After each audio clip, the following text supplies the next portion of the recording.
At my housewarming party, my sister grinned and said, "This $960,000 place is perfect for my kids." Then my mom chimed in, "Start packing, we'll help you move out." I didn't argue. I just smiled, pulled out my phone, and opened a document. "Remember when you kicked me out at 18? I asked calmly. "I bought this house with the company I built after that, and your names aren't on anything." Their faces dropped. Suddenly, it wasn't their dream home anymore. There are moments in life that redefine everything, moments so steeped in betrayal that they carve a permanent scar. For me, that moment wasn't a car crash or a sudden illness. It was my 18th birthday, a night that unleashed a shocking cascade of injustice and set me on a path I never saw coming. What you're about to hear is how I navigated the most profound betrayal, right in the heart of my own family. Stick around, because this isn't just my story. It's a testament to finding your own strength when everyone else fails you. Growing up in a middle-class Boston neighborhood, life looked pretty typical from the outside. We weren't rich, but we were comfortable. 2 parents, 2 daughters, even a golden retriever named Rusty. But beneath that perfect facade, cracks were forming. I was just 12 when my dad announced he was moving out. The divorce itself was quiet, no shouting, no drama, just a silent unraveling. What came next, though, that's what really set the stage for years of family dysfunction. My older sister, Cassandra, was 15 at the time. By 22, she was married to Eric, a seemingly wealthy investment banker. Their wedding was lavish. Mom blew nearly $50,000 she didn't have, convinced that a daughter only gets married once. I was 19, juggling 2 jobs and community college, barely scraping together enough for my bridesmaid dress. Within a year, Cassandra was pregnant with Thomas, who instantly became the center of Mom's world. Natalie followed 2 years later, then Benjamin 3 years after that. With each child, Cassandra's sense of entitlement grew, especially when it came to family support, financial or otherwise. Despite marrying into money, she and Eric lived beyond their means. Their suburban house was too big, their cars too flashy, their vacations too extravagant. And every time they hit a financial snag, Mom was there to bail them out, often at my expense. "Your sister has 3 children to feed," Mom would say.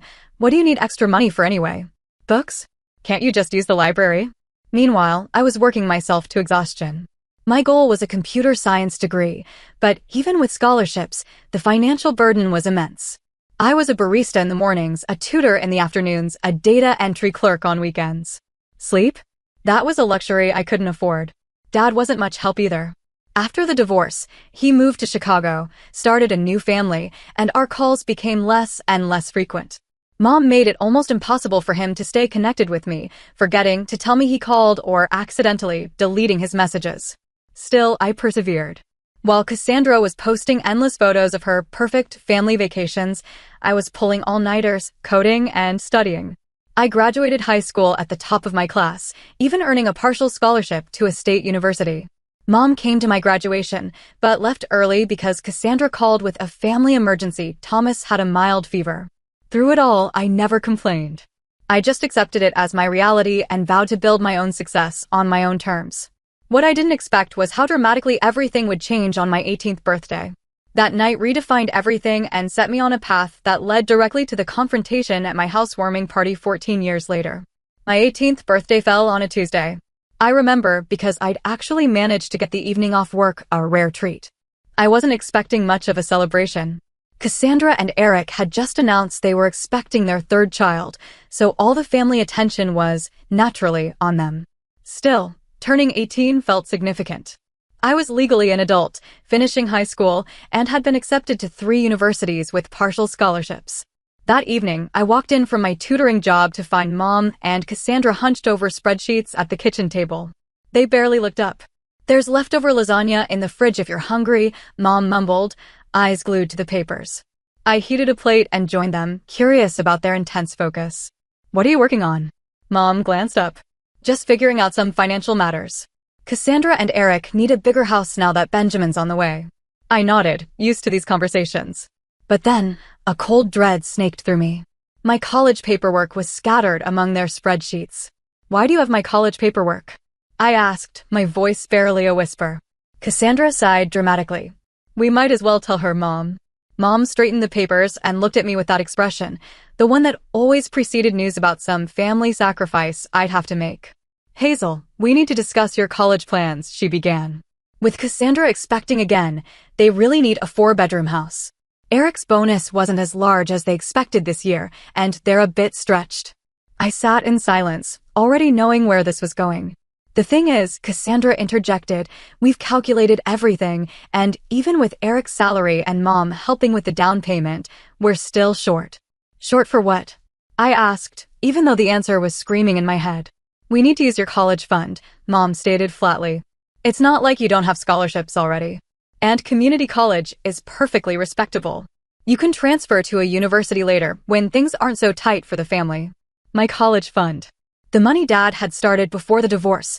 The money Mom had promised remained untouched for my education. The fund I'd counted on to cover what scholarships wouldn't.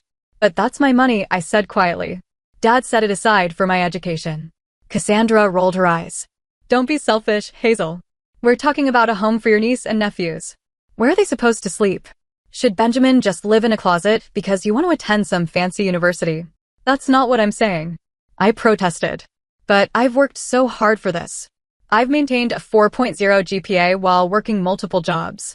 Those scholarships won't cover everything. You can take out loans like everyone else, Cassandra snapped. Eric and I have a mortgage. That's life.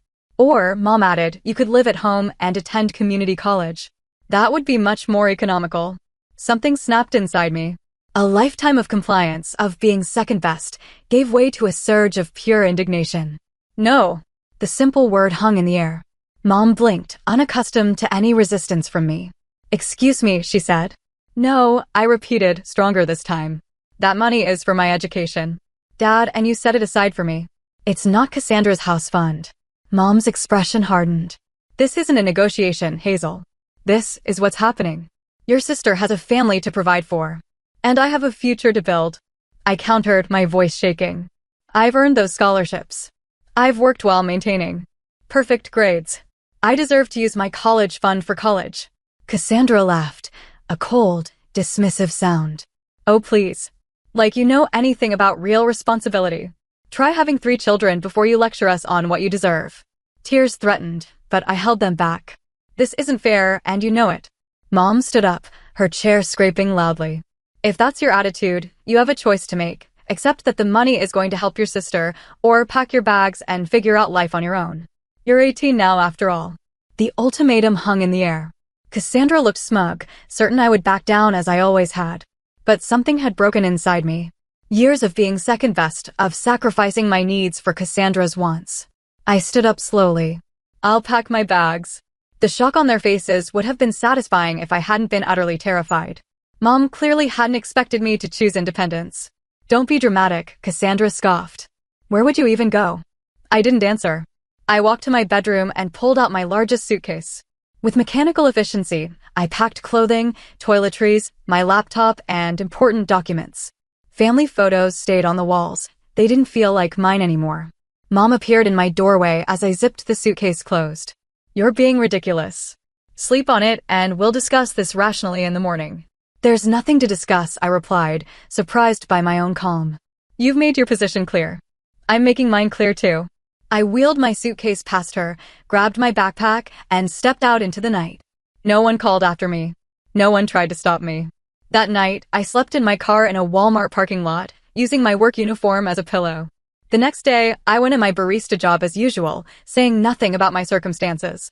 For 2 weeks, I maintained this routine, working my 3 jobs, sleeping in my car, showering at the gym where I had a discount membership. I told no one. On the 15th day, Professor Diane Reynolds, my computer science teacher, noticed me dozing in the library between classes. She gently woke me and asked if everything was all right. Something in her kind eyes broke my carefully maintained composure, and I told her everything. That evening, she drove me to her house and showed me her guest room. It's yours until you figure things out, she said simply. No one should face this alone. Professor Reynolds became more than a teacher. She became my mentor, my advocate, and the first person who truly believed in my potential without conditions. She helped me secure additional scholarships, guided me through financial aid applications, and gave me a key reference for an internship that would eventually change my life. The night I was kicked out shaped everything that followed. It taught me that I was truly on my own, but also that chosen family could be more supportive than blood.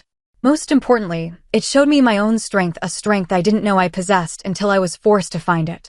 With Professor Reynolds' support, I managed to cobble together enough financial aid, scholarships, and part-time work to attend a nearby state university. It wasn't Boston University, but it had a solid computer science program, and I was grateful for the opportunity. College life was drastically different for me than for my peers. While they attended parties and joined clubs, I worked multiple jobs to stay afloat. I waited tables at a diner near campus in the mornings, worked at the university IT help desk between classes, and did freelance web development projects late into the night. Sleep became a luxury. Social life? Non-existent. Despite this grueling schedule, I maintained a perfect GPA. The computer science curriculum came naturally, and I often found myself helping classmates who struggled with programming concepts. One of these classmates was Stephanie Chin, a brilliant but unfocused student who would become my best friend and eventual business partner. Stephanie and I were opposites in many ways. Where I was methodical and cautious, she was impulsive and creative. I excelled at back-end programming. She had an eye for user experience and design. Together, we complemented each other perfectly. In our junior year, we started discussing an idea for a financial management app aimed at young adults. Most existing tools were designed for people already financially stable, not for those living paycheck to paycheck like we were. We recognized a gap in the market and believed we could fill it. Using the Campus Entrepreneurial Center's resources, we developed a prototype during our senior year. We called it Sense, an app that helped users visualize spending patterns, automate savings, and build credit responsibly. Our professors were impressed, but more importantly, our fellow students found it genuinely useful. After graduation, Stephanie and I faced a decision: take stable corporate jobs or pursue our startup dream. The safe choice was tempting, especially given my financial insecurity. But I remembered Professor Reynolds' words: sometimes the riskiest path leads to the greatest rewards. We took the risk, moving into a tiny, roach-infested apartment to save money. We devoted ourselves entirely to developing senators I coded while eating ramen noodles. Stephanie designed user interfaces until dawn. We attended every networking event, pitch competition, and startup workshop we could find. 6 months of rejections followed. Investors thought we were too young, too inexperienced, or focusing on the wrong demographic. College students don't care about financial planning, one venture capitalist told us dismissively. But we persisted. A breakthrough came when we won a small business grant that allowed us to hire our first employee, a marketing specialist who helped us refine our messaging. We pivoted slightly, targeting recent graduates burdened with student loans rather than current students. The app gained traction slowly at first, then exponentially. A tech blog featured us in their Apps to Watch section. A financial influencer with millions of followers recommended Sense to her audience. Our user base grew from thousands to hundreds of thousands. During this growth period, I occasionally thought about reaching out to my family. I'd had minimal contact since that night.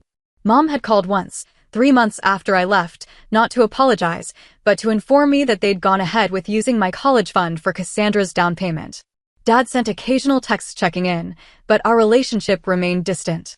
I focused instead on building my company and my life. The years passed in a blur of code, meetings, and gradual success. Stephanie and I moved from our dingy apartment to a proper office. We hired more developers, customer service representatives, and marketing specialists. Sense evolved from a simple budgeting app to a comprehensive financial platform.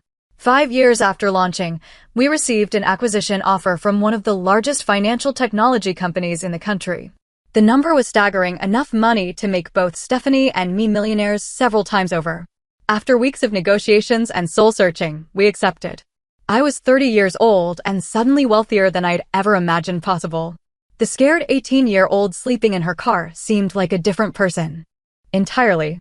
With financial security came the freedom to make deliberate choices rather than desperate ones. I invested most of my windfall, donated to scholarships for first-generation college students, and finally allowed myself to think about creating a home, our real home, not just a place to sleep between work shifts. After months of searching, I found it, a beautiful craftsman-style house in an upscale neighborhood. At $960,000, it was a significant investment, but well within my means. The 4-bedroom home had character and charm: hardwood floors, large windows, a wraparound porch, and a spacious backyard. It needed some renovations, but I saw its potential immediately. As I signed the closing documents, I thought about the irony. 14 years ago, my college fund had been taken to help buy Cassandra a larger house. Now, I was purchasing a home worth nearly $1 million through my own efforts. During the renovation process, I received an unexpected message from my father. He'd seen news of Sen's acquisition online and wanted to congratulate me. Our conversation was awkward but opened a door. He explained that he'd lost track of me after I left home and had been too ashamed to try harder to find me. He divorced again and moved back to Boston. Would I consider meeting for coffee? That coffee meeting was tense, but healing. Dad apologized for his absence during my difficult years. He admitted to knowing about the college fund situation, but feeling powerless to intervene. I didn't forgive him immediately, but I appreciated his honesty. We agreed to work on rebuilding our relationship slowly. During our conversation, he mentioned that Cassandra and Eric were having financial troubles again. Apparently, they'd had to downsize after Eric's company underwent restructuring. Mom was still supporting them however she could.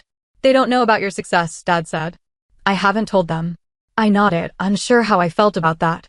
Part of me wanted them to know, to see that I'd succeeded despite their lack of support. Another part preferred my accomplishments to remain private. As my house renovations neared completion, I decided to host a housewarming party. After some consideration, I added my family to the guest list. Stephanie thought I was setting myself up for disappointment, but I felt it was time to close that chapter of my life, one way or another. I sent formal invitations to Dad, Mom, Cassandra, and Eric. Dad responded immediately with acceptance. Mom called, surprised but agreeable. Cassandra sent a text, looking forward to seeing how you're doing. We'll be there.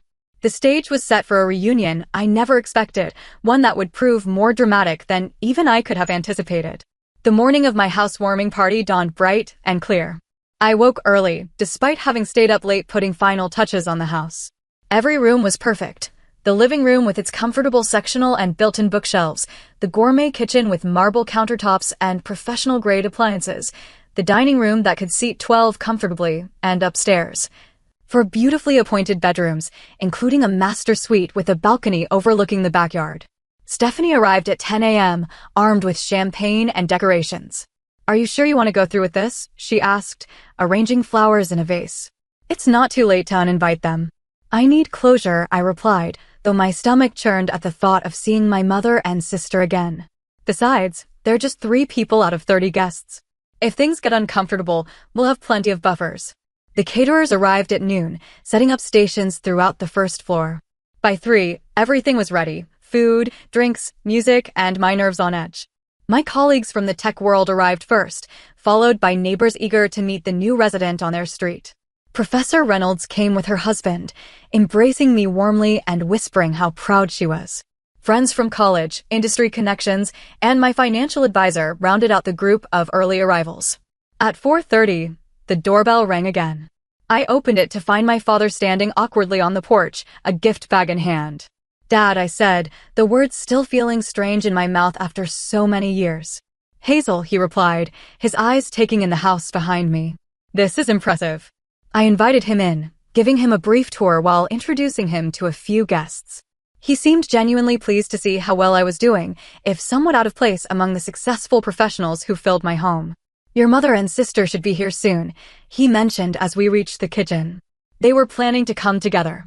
I nodded, refilling my water glass to hide my nervousness. And how are they? Dad hesitated. Managing Eric's job situation has been tough on them. They sold their house last year and moved to a townhouse. Eleanor, your mom, helps with the kids a lot. Before I could respond, Stephanie appeared at my elbow. More guests arriving, she murmured, including, I believe, your mother and sister. Taking a deep breath, I made my way to the front door. There they stood, Eleanor, barely aged despite the 14 years since I'd seen her, and Cassandra, still beautiful, but with lines of stress around her eyes. Behind them stood Eric, looking significantly older and more worn than I remembered, and their 3 children, Thomas, now a teenager, Natalie, a preteen, and Benjamin, about 10 years old. Hazel, Mom said, her voice careful. Thank you for inviting us. Welcome, I replied, stepping back to allow them entry. Please come in. The children hung back shyly, clearly coached to be on their best behavior. I smiled at them, these niece and nephews I barely knew. There's a game room upstairs if you get bored, I told them. Second door on the right. That broke the ice a bit. Thomas asked if I had a gaming console, and when I confirmed I did, the kids disappeared upstairs after quick thank yous. Beautiful home, Eric commented, looking around with professional interest. The architectural details are impressive. Thank you, I replied. The renovation took 6 months, but it was worth it. 6 months. Cassandra's eyebrows rose. You must have had quite a team working on it. I did, I confirmed, without elaboration. Would you like a tour?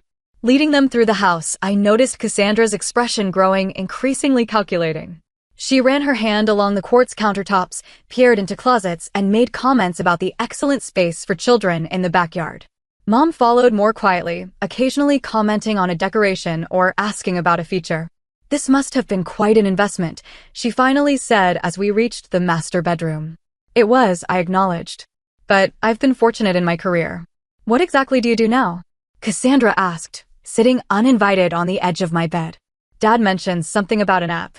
I gave them the abbreviated version of my success story, watching their expressions shift from polite interest to stunned realization. You sold your company for millions? Cassandra clarified, her voice higher than normal. We did, I confirmed. The timing was right. The tour continued downstairs, where more guests had arrived. I introduced my family to Stephanie, to Professor Reynolds, to colleagues and friends who knew parts of my story. Throughout these introductions, I noticed Mom and Cassandra huddled in corners, whispering intensely. Eric seemed disconnected from their conversations, instead engaging genuinely with my tech industry friends.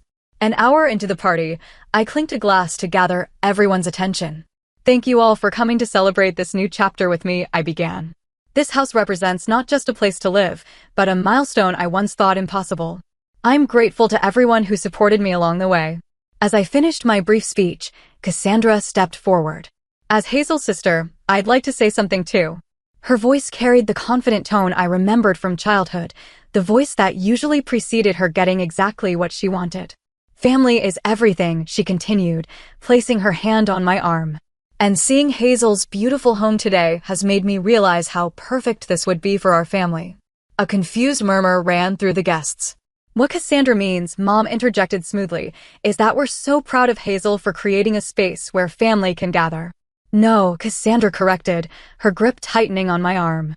What I mean is that this house would be perfect for my family. With Eric's job situation and the kids needing good schools, we've been looking for exactly this kind of home in exactly this neighborhood. The room fell silent. Even the caterer stopped moving. Cassandra. Eric started, his face reddening. This isn't the time or place. It's exactly the time, she interrupted. Hazel's always wanted to help family. She's single, no kids, and clearly doing well financially.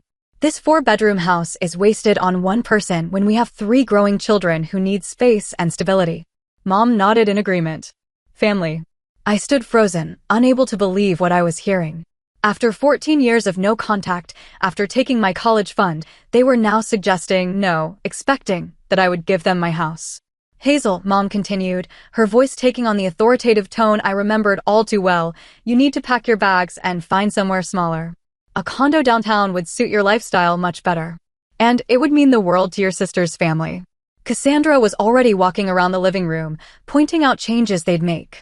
Thomas could take the bedroom with the bay window. Natalie would love the purple room. And Benjamin would have so much space for his toys in the smallest bedroom. Mom joined in. After all Cassandra's been through, she deserves this. It's the least you could do as her sister. The room had gone completely silent. My guests looked between us in horrified fascination. Stephanie had moved to my side, her presence supportive but silent. I took a deep breath, feeling strangely calm despite the outrageous scene unfolding. I have something to show you, I said quietly, retrieving my phone from my pocket. Using the smart home system, I connected my phone to the large television in the living room. With a few taps, I pulled up a document and projected it onto the screen. What's this? Cassandra asked impatiently. This, I replied, is a restraining order I filed 14 years ago after you kicked me out on my 18th birthday. The room fell into stunned silence as the legal document displayed on the screen. Even the caterers stood frozen with trays in hand. What are you talking about? Mom's voice broke the silence, her tone a mixture of confusion and indignation. We never kicked you out. You chose to leave. I kept my voice level, years of carefully maintained composure serving me well. You gave me an ultimatum on my 18th birthday, except that my college fund would go to Cassandra's down payment or pack my bags. I packed my bags. You didn't stop me. That was a disagreement, not an eviction, Cassandra scoffed, though her eyes remained fixed on the document. You were being dramatic. I slept in my car for 2 weeks, I replied simply. In February. In Boston. A murmur ran through the gathered guests. Dad stepped forward, his face ashen. I didn't know it was that bad, he said quietly. You never told me. Would it have mattered? I asked. He had no answer for that. I swiped to the next document on my phone. This is more interesting though. This is why I filed the restraining order. The screen now showed credit reports and loan applications, all in my name, all from the period immediately after I left home. What is this? Eric asked, moving closer to the screen. His financial background allowed him to understand what he was seeing before the others. After I left, someone opened 3 credit cards and took out a personal loan in my name, I explained. They had my social security number, my birth certificate, and enough personal information to pass security questions. The total debt was just over $45,000. Mom's face had gone white. Cassandra suddenly became very interested in her wine glass. Fortunately, I continued. The detective who helped me was thorough. The credit cards were used at stores Cassandra frequented. The loan money was deposited into an account that then transferred the exact amount to your joint checking account, Eric. Eric turned slowly to face his wife. You told me that money was from your mother, a gift to help with the down payment. It was. Cassandra insisted. Mom helped arrange it. By committing identity theft against your own daughter, Professor Reynolds spoke up, her academic demeanor giving way to protective anger. That's a felony, in case you weren't aware. I'm sure there's been some miss. This is the police report I filed, I interrupted, swiping to another document. I had enough evidence to press charges for identity theft and fraud. The detective was particularly interested in this loan application. I zoomed in on a signature where someone attempted to forge my signature but spelled my middle name incorrectly. Cassandra's hand shook so badly she had to set down her wine glass.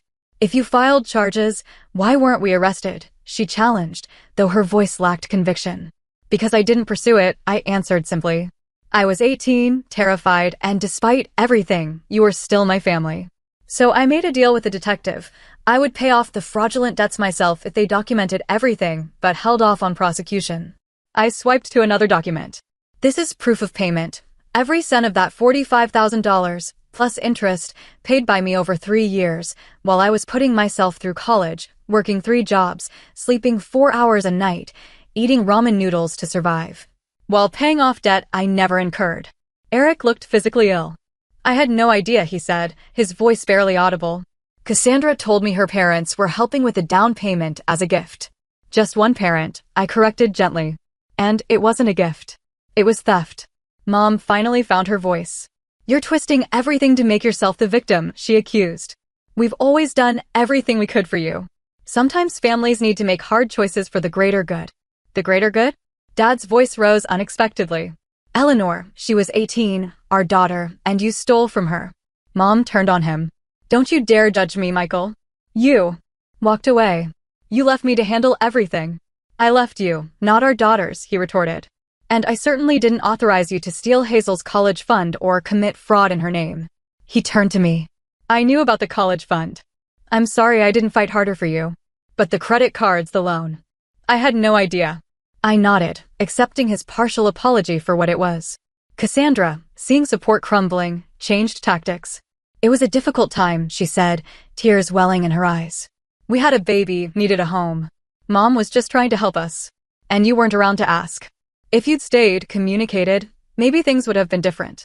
Maybe, I acknowledged. But that doesn't justify fraud. I swiped to another document. This might interest you too, Eric. While investigating the identity theft, I discovered quite a bit about your family finances.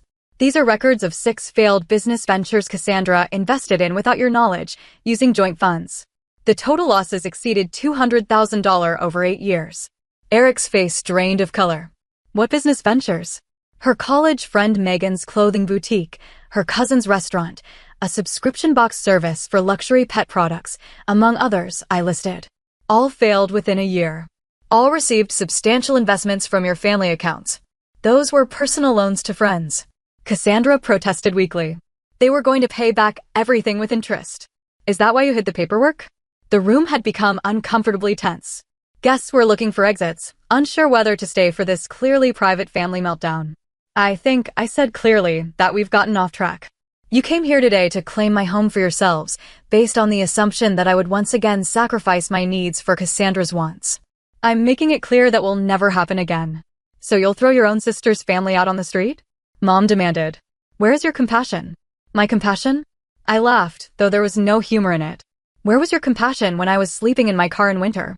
Where was your compassion when you stole my identity and left me with crushing debt before I'd even started college? Mom opened her mouth, then closed it again. I'm not throwing anyone out on the street, I continued, more gently. But I'm not giving up my home. If you need financial help, I'm willing to discuss setting up education funds for Thomas, Natalie, and Benjamin. They're innocent in all this, and I'd like to know my niece and nephews. We don't need your charity. Cassandra snapped, though Eric's expression suggested otherwise. It's not charity, I replied. It's family helping family the right way. Mom grabbed her purse. I think we've heard enough. Cassandra, children, we're leaving. The children are upstairs playing video games, I reminded her. And I think Eric might want to stay. Eric nodded slowly. I need to understand exactly what's been happening with our finances, he said. The kids will be fine for a while longer. Fine. Mom snapped. Cassandra, let's go. As they moved toward the door, Stephanie stepped forward. I think that's best. This is supposed to be a celebration of Hazel's new home, not a venue for attempted property theft. Mom's face flushed dark red. How dare you? This is a family matter. Yes, Stephanie agreed. And Hazel's chosen family is here to support her. You might want to think about what real family support looks like before you return. After they left, the party slowly regained its momentum, though conversations inevitably centered on the dramatic confrontation. Eric remained, speaking quietly with my financial advisor in a corner, occasionally glancing at his phone as though seeing texts from Cassandra. Later, as guests began to leave, he approached me. I owe you an apology, he said formally. I had no idea about the identity theft or the investments. I knew about the college fund, but Cassandra told me you had agreed to it. Would it have mattered if you'd known the truth? I asked. He considered this. I'd like to think so. But honestly, I was different then. Success and money were all that mattered. He glanced around the room. Looking at what you've built on your own, I realize how misguided my priorities have been. What will you do now? I asked. Have a very difficult conversation with my wife, he replied grimly. And probably contact a divorce attorney. The financial deceptions are too significant to ignore. I felt a surprising pang of sadness for my sister. For all her flaws, I'd never wished for her marriage to end. I meant what I said about education funds for the children, I told him, regardless of what happens between you and Cassandra. He nodded gratefully. They'd like to know their aunt. Especially Thomas. He's interested in programming. After Eric left to collect the children, Stephanie and I began cleaning up. Well, she said, loading glasses into the dishwasher, that was the most dramatic housewarming I've ever attended. I laughed, feeling lighter than I had in years. Not exactly the closure I expected, but closure nonetheless. Do you think they'll try to contact you again? She asked. Mom and Cassandra? Eventually. When they need something. I closed the dishwasher and straightened up. But next time, I'll be prepared. No more doormat, Hazel. As the last guest departed and quiet settled over my new home, I walked through each room, appreciating what I'd built, not just the physical structure, but the life it represented. A life earned through perseverance, hard work, and the courage to stand up for myself when it mattered most. The days following the housewarming were surprisingly peaceful. I had expected harassment from Mom and Cassandra, angry calls, manipulative texts, perhaps even unannounced visits. Instead, silence. It was Eric who contacted me, requesting to meet at a coffee shop near his office. Cassandra moved in with your mother, he informed me over lattes, 3 days after the party. She took the kids for now, but we've agreed to equal custody while we sort things out. I'm sorry about your marriage, I said sincerely. He shrugged, looking both exhausted and relieved. After what came to light at your party, I started digging deeper into our finances. It's worse than you know. We're not just struggling, we're nearly bankrupt. How's that possible? You had a good position at the investment firm. Had, he emphasized. I was let go 6 months ago. Downsizing. I've been working as a financial consultant since then, but making about 1/3 of my previous salary. Meanwhile, Cassandra continued spending as though nothing had changed. He pushed a folder across the table. These are statements from accounts I didn't even know existed. Credit cards maxed out, loans I never signed for, second mortgages on the house before we sold it. Reviewing the documents, I felt a wave of déjà vu. She did to you what she and Mom did to me, I realized, except on a much larger scale.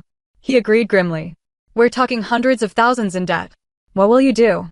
Bankruptcy seems inevitable, he admitted. I nodded, understanding his priorities. The offer for education funds still stands, I told him. I can set up accounts that can only be used for educational expenses. That would mean everything, he said, genuine gratitude in his voice. And maybe, would you consider spending time with them occasionally? They need stable adults in their lives right now.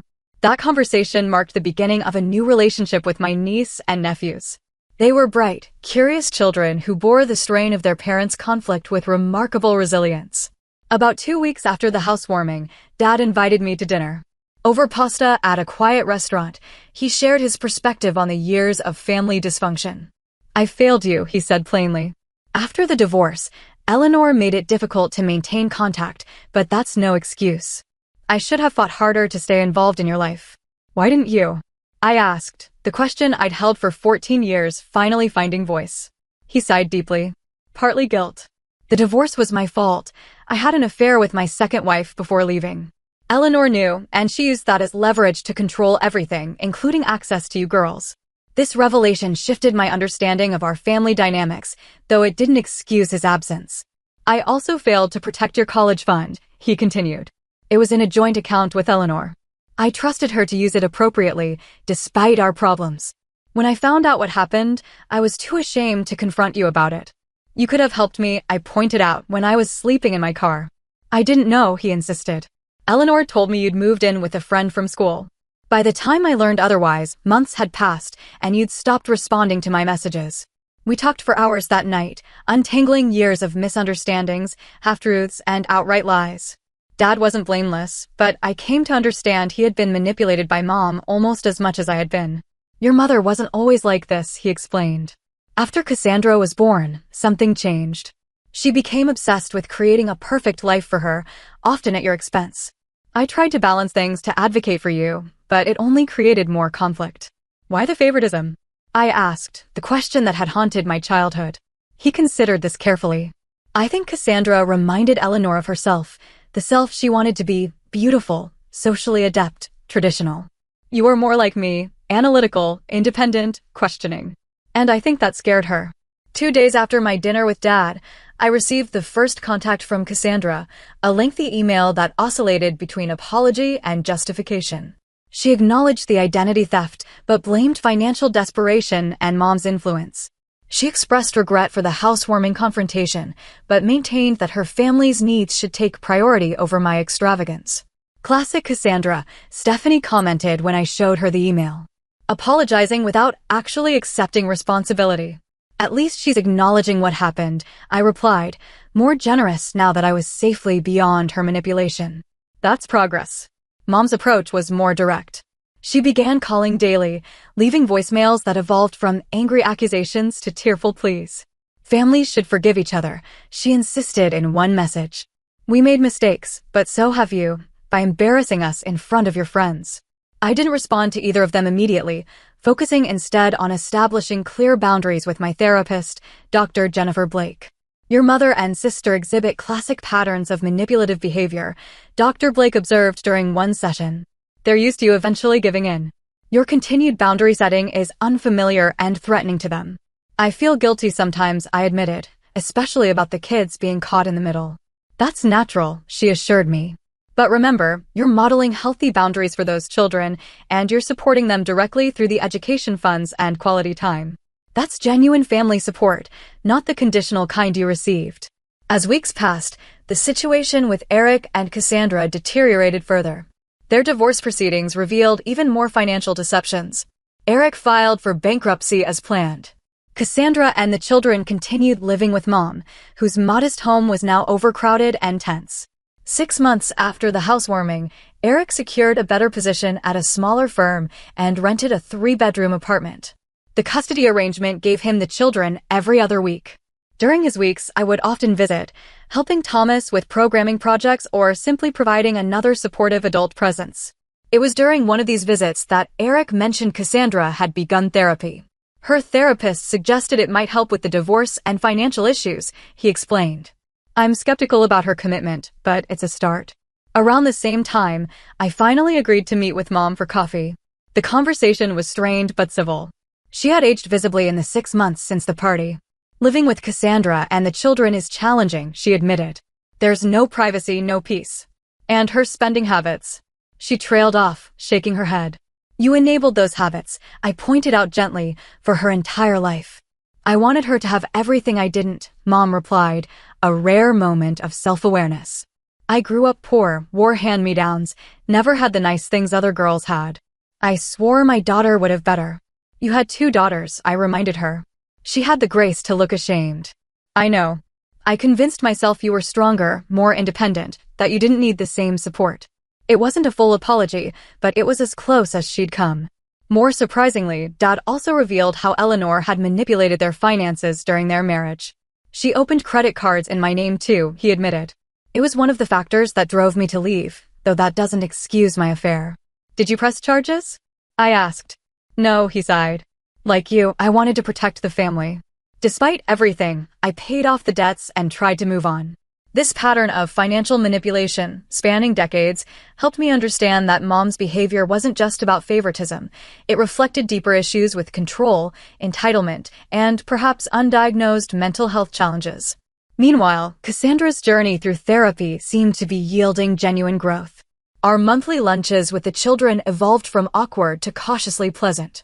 She found a job as an administrative assistant at a local company, her first real employment since marriage, and moved into a small apartment when living with Mom became unsustainable for both of them. I never learned to stand on my own, she confessed during one of our meetings. Mom did everything for me, then Eric took over. When everything fell apart, I had no idea how to function independently. Watching her struggle with basic adult responsibilities, budgeting, meal planning, home maintenance, I felt an unexpected compassion. Cassandra had been as much a victim of Mom's dysfunction as I had been, just in a different way. Her golden child status had crippled her ability to develop resilience and self-sufficiency. The children adapted to their new reality with remarkable flexibility. Thomas, now 11, thrived in the coding club I connected him with. Natalie discovered a passion for science that neither Cassandra nor Eric had noticed. Benjamin's dinosaur obsession evolved into a broader interest in natural history. I established college funds for each of them, structured so the money could only be used for educational purposes, a protection against history repeating itself.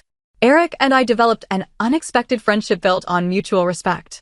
He had faced the financial disaster head-on, slowly rebuilding his credit and career while being a more present father than he'd ever been during his marriage. The bankruptcy was humiliating, he admitted, but it forced me to confront reality. This was a more authentic version of Eric. Not all relationships could be salvaged, however. Mom continued to resist true accountability, oscillating between superficial apologies and subtle justifications. During one particularly difficult lunch, she suggested that my success was partially due to her tough love approach. If we hadn't pushed you out of the nest, would you have developed the same drive? She mused, as though my homelessness had been a calculated teaching moment rather than abandonment. I set down my fork carefully. That's like saying abuse makes people stronger. Some survive despite it, not because of it. I succeeded in spite of how you treated me, not because of it. She changed the subject quickly, uncomfortable with direct confrontation, as always. These moments reinforced Dr. Blake's assessment that while Mom might improve her behavior to maintain contact, true remorse or insight might never come. Some people aren't capable of the depth of self-reflection necessary for genuine change, Dr. Blake explained. You can adjust your expectations accordingly and decide what kind of limited relationship, if any, serves your well-being.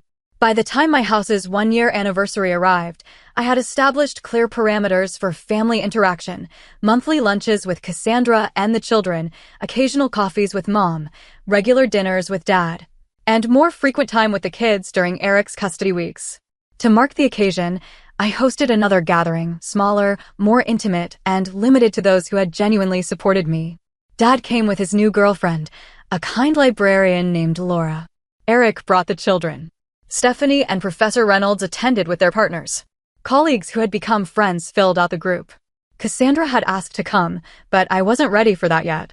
Instead, I invited her to bring the children for lunch the following weekend, a separate, more controlled reunion. That lunch was awkward but important. Cassandra seemed subdued, less entitled than I remembered. "Therapy is helping," she said as the children played in the backyard. "I'm starting to understand why I've made the choices I have." "That's good," I responded cautiously. "I'm sorry," she said suddenly, "for everything. The college fund, the identity theft, the housewarming disaster. I've been a terrible sister." The apology caught me off guard with its apparent sincerity. "Thank you for saying that." "I'm not asking for forgiveness," she clarified. "Just a chance, eventually, to have some kind of relationship. For the kids, if nothing else." I nodded slowly. "I'd like that too. Eventually." As she prepared to leave, Cassandra paused at the door. "Your house really is beautiful," she said. "And you deserve it." That simple acknowledgement, more than anything else, suggested that real change might be possible, not just in our relationship, but in Cassandra herself. The journey from that terrible night at 18 to now had been longer and more difficult than I could have imagined. But standing in my home, watching my niece and nephews wave goodbye from Cassandra's car, I felt something I hadn't expected, not just closure, but the possibility of a new beginning. On my terms, with boundaries intact and self-respect preserved. The seasons changed, and with them, so did the dynamics of my unexpected family reconciliation. Winter melted into spring, which bloomed into summer, bringing with it both challenges and moments of genuine connection. Throughout this transformation, I maintained weekly sessions with Dr. Blake, processing each interaction and setting appropriate boundaries. Healing isn't linear, she reminded me during one particularly difficult session after a tense phone call with Mom. There will be setbacks, moments when old patterns resurface. What matters is how you respond to them. That wisdom proved invaluable as I navigated my evolving relationships. Mom continued to struggle with respecting boundaries, occasionally slipping into guilt-inducing comments or subtle comparisons between Cassandra's needs and my fortunate circumstances. Each time, I would calmly name the behavior and end the conversation if it continued, a strategy that gradually reduced these occurrences. "I don't understand why you're so sensitive," she complained once after I called out a manipulative remark. "Families should be able to speak freely with each other." "Respect isn't being sensitive," I replied evenly. "It's the foundation of any healthy relationship, including family ones." These small confrontations were exhausting, but necessary. I learned that maintaining boundaries wasn't a one-time declaration, but a consistent practice requiring vigilance and courage. Dad continued his efforts to rebuild our relationship, sharing stories about my childhood that Mom had controlled the narrative of for years. During one dinner, he revealed how he'd set up my college fund when I was just 2 years old, contributing to it monthly, even when finances were tight. "I always believed in your potential," he told me. "You were reading at 3, solving complex puzzles at 4. I knew you'd need educational opportunities to match your intellect." This information both healed and hurt, affirming that at least one parent had valued my future while sharpening the betrayal of how that fund was ultimately used. More surprisingly, Dad also revealed how Eleanor had manipulated their finances during their marriage. "She opened credit cards in my name too," he admitted. "It was one of the factors that drove me to leave, though that doesn't excuse my affair." "Did you press charges?" I asked. "No," he sighed. "Like you, I wanted to protect the family. Despite everything, I paid off the debts and tried to move on." This pattern of financial manipulation, spanning decades, helped me understand that Mom's behavior wasn't just about favoritism. It reflected deeper issues with control, entitlement, and perhaps undiagnosed mental health challenges. Meanwhile, Cassandra's journey through therapy seemed to be yielding genuine growth. Our monthly lunches with the children evolved from awkward to cautiously pleasant. She found a job as an administrative assistant at a local company, her first real employment since marriage, and moved into a small apartment when living with Mom became unsustainable for both of them. "I never learned to stand on my own," she confessed during one of our meetings. "Mom did everything for me, then Eric took over. When everything fell apart, I had no idea how to function independently." Watching her struggle with basic adult responsibilities, budgeting, meal planning, home maintenance, I felt an unexpected compassion. Cassandra had been as much a victim of Mom's dysfunction as I had been, just in a different way. Her golden child status had crippled her ability to develop resilience and self-sufficiency. The children adapted to their new reality with remarkable flexibility. Thomas, now 11, thrived in the coding club I connected him with. Natalie discovered a passion for science that neither Cassandra nor Eric had noticed. Benjamin's dinosaur obsession evolved into a broader interest in natural history. I established college funds for each of them, structured so the money could only be used for educational purposes, a protection against history repeating itself. Eric and I developed an unexpected friendship built on mutual respect. He had faced the financial disaster head-on, slowly rebuilding his credit and career while being a more present father than he'd ever been during his marriage. The bankruptcy was humiliating, he admitted, but it forced me to confront reality. This was a more authentic version of Eric. Not all relationships could be salvaged, however. Mom continued to resist true accountability, oscillating between superficial apologies and subtle justifications. During one particularly difficult lunch, she suggested that my success was partially due to her tough love approach. If we hadn't pushed you out of the nest, would you have developed the same drive? She mused, as though my homelessness had been a calculated teaching moment rather than abandonment. I set down my fork carefully. That's like saying abuse makes people stronger. Some survive despite it, not because of it. I succeeded in spite of how you treated me, not because of it. She changed the subject quickly, uncomfortable with direct confrontation, as always. These moments reinforced Dr. Blake's assessment that while Mom might improve her behavior to maintain contact, true remorse or insight might never come. Some people aren't capable of the depth of self-reflection necessary for genuine change, Dr. Blake explained. You can adjust your expectations accordingly and decide what kind of limited relationship, if any, serves your well-being. By the time my house's one-year anniversary arrived, I had established clear parameters for family interaction, monthly lunches with Cassandra and the children, occasional coffees with Mom, regular dinners with Dad, and more frequent time with the kids during Eric's custody weeks. To mark the occasion, I hosted another gathering, smaller, more intimate, and limited to those who had genuinely supported me. Stephanie brought her new fiancé. Professor Reynolds and her husband attended. Dad came with Laura, their relationship now serious. Eric brought the children for a few hours. Even Cassandra made a brief, pleasant appearance. Mom was notably absent, her choice after I refused to invite certain toxic family friends she'd insisted should be included. It was a small but significant victory in maintaining my boundaries. As evening fell and guests enjoyed dessert on the patio, Thomas approached me with his laptop. Aunt Hazel, can you look at my code? I'm trying to build a game, but the graphics won't render properly. We sat together on the porch swing, troubleshooting his JavaScript errors while fireflies blinked in the gathering dusk. The simple moment, an aunt helping her nephew, family supporting family in healthy ways, brought tears to my eyes that I quickly blinked away. You okay? Thomas asked, noticing my emotion. More than okay, I assured him. Just happier here. Later that night, after everyone had left, I walked through my home, truly mine in every sense. The house had become a sanctuary, not just from the outside world, but from the damaging family patterns that had nearly destroyed me. Within these walls, I had established new traditions, new relationships, and a new definition of family based on mutual respect rather than obligation or manipulation.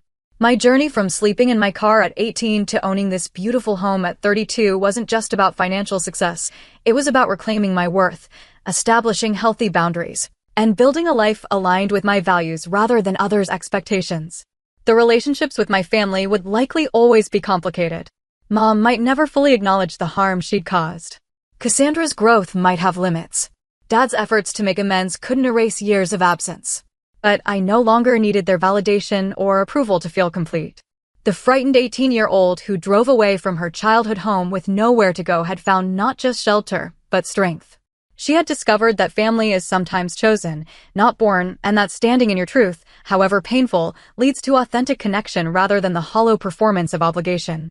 As I settled onto my porch with a cup of tea, watching the stars emerge in the summer sky, I felt a profound peace. The journey hadn't been easy, but it had led me exactly where I needed to be. Home, in every sense of the word. Have you ever had to set difficult boundaries with family members? I'd love to hear your experiences in the comments below. Remember that protecting your peace isn't selfish, it's necessary for your well-being.